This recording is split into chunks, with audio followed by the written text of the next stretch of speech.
किसी के respected father में दम नहीं है कि वो आपको एग्जाम क्लियर करने से रोक ले। So hey guys, welcome back to another video of CS Galaxy. This side Nitin, आप proud CS aspirant. I hope आप सब बहुत अच्छे होंगे, प्रिपरेशन वगैरह आपकी सब बढ़िया चल रही होगी।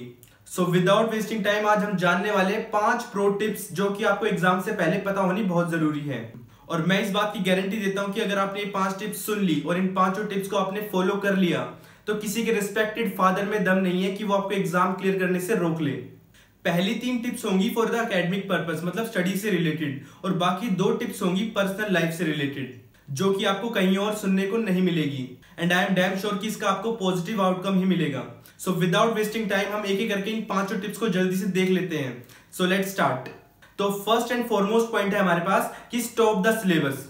यस, सही सुना आपने, स्टॉप द सिलेबस।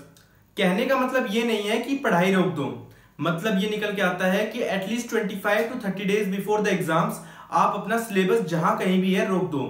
वैसे तो आई स्ट्रांगली गैस कि आप लोगों की प्रिपरेशन सिलेबस की हो चुकी होगी या ऑलमोस्ट होने वाली होगी, बट ये पॉइंट ऑफ टाइम आ चुका है कि जितना भी आपने पहले रायता फैलाया है उसको समेटने का टाइम आ चुका है। इसका रीजन आपको नेक्स्ट पॉइंट में पता लग जाएगा कि मैंने ऐसा क्यों बोला। तो फर्स्ट एंड फॉरमोस्ट हमारे पास आता है कि स्टॉप द सिलेबस, कि अब कोई भी नई चीज नहीं पढ़नी, क्योंकि एग्जाम से 25 to 30 डेज पहले भी आपने कोई नई चीज पढ़ने की कोशिश करी तो जो आपने पहले पढ़ रखा है उन कॉन्सेप्ट्स के साथ आप बहुत बड़ा ब्लंडर कर बैठोगे। अब देखते हैं सेकंड टिप। तो सेकंड पॉइंट हमारे पास आता है कंटिन्यूअस मल्टीपल रिविजन्स। देखो, ये बात तो मुझे आपको बताने की जरूरत है नहीं कि एग्जाम में रिविजन की इंपॉर्टेंस क्या होती है, बट स्पेसिफिकली अगर हम प्रोफेशनल एग्जाम्स की बात करें तो उसमें आपको एटलीस्ट 4 to 5 टाइम्स रिवीजन करके जानी चाहिए। देखो, इस पर मेरी पर्सनल सजेशन ये रहेगी कि आप अपने आप को बाउंड मत करो कि मैं इतनी रिवीजन कर सकता हूं या इतनी रिवीजन कर सकती हूं। जब तक आपकी एग्जाम की डेट ना आ जाए मैं कहता हूं आप बार बार उसको रिवाइज करिए, इससे अच्छी प्रोडक्टिविटी निकल के आएगी। बाकी आई गेस रिवीजन तो आपकी जोरों शोरों से चली रही होगी। सो बेसिकली रिवीजन हिट तो रिजल्ट सुपर हिट। तो अब देखते हैं हम अपना third point, and third most important point is that कि solve at least 1 past year question paper. आप अपने पास्ट के 2-3 साल के क्वेश्चन पेपर निकाल लो और उसमें से देखो कैसे कैसे क्वेश्चंस आ रखे हैं पहले, उससे आपको एक बेहतरीन आइडिया लग जाएगा। और एक स्टूडेंट के पॉइंट ऑफ व्यू से अगर मैं बात करूं तो हर एक पेपर सॉल्व करने में थोड़ा सा आलस आता है, थोड़ा सा लेजीनेस हमें लगता है, इसलिए मैं कह रहा हूं आपको एटलीस्ट एक क्वेश्चन पेपर सॉल्व करके जरूर देख लेना। उससे क्या होगा कि आपकी राइटिंग प्रैक्टिस भी हो जाएगी और आपका कॉन्फिडेंस भी बिल्ड हो जाएगा।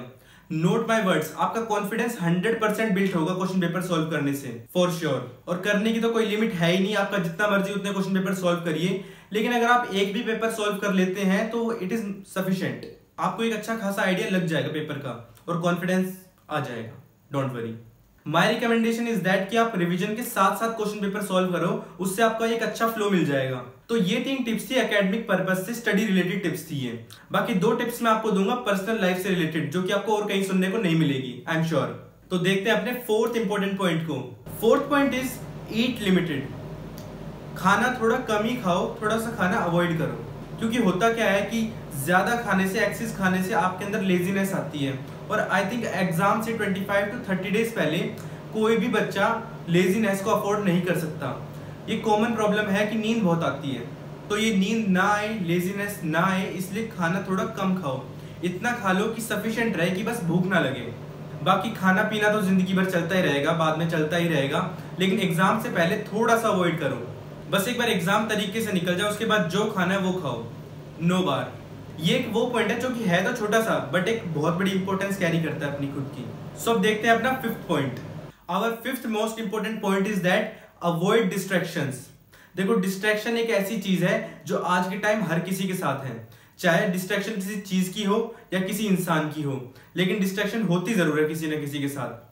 इस पॉइंट का, इस टिप का मैसेज अलर्ट यही है कि आप ज्यादा टाइम तक उस डिस्ट्रैक्शन को अपने साथ मत रखो या उस डिस्ट्रैक्शन मेकर को अपने साथ मत रखो, क्योंकि आपको पता भी नहीं लगेगा कि ये डिस्ट्रैक्शन कब आपकी डिस्ट्रक्शन या डिमोटिवेशन में कन्वर्ट हो गई और आपके एग्जाम में ब्लंडर हो जाएगा। मैं अपने प्रोफेशनल फ्रेंड्स की बात करूं, प्रोफेशनल स्टूडेंट्स की बात करूं, जो कि बच्चे अपीयर होते हैं जून दिसंबर में, तो हमारा तो ढोल बजता रहता है जून से दिसंबर, दिसंबर से जून। इसलिए आपको अगर ये ढोल नहीं बजाना तो आप इस डिस्ट्रैक्शन को कर दीजिए दूर, क्योंकि एक बार एग्जाम क्लियर हो जाए उसके बाद तो चाहे प्रलय आ जाए कोई दिक्कत नहीं है, बट अभी डिस्ट्रैक्शन और डिस्ट्रैक्शन मेकर को अपने से दूर कर दो, लात मार दो सीधी साफ भाषा में।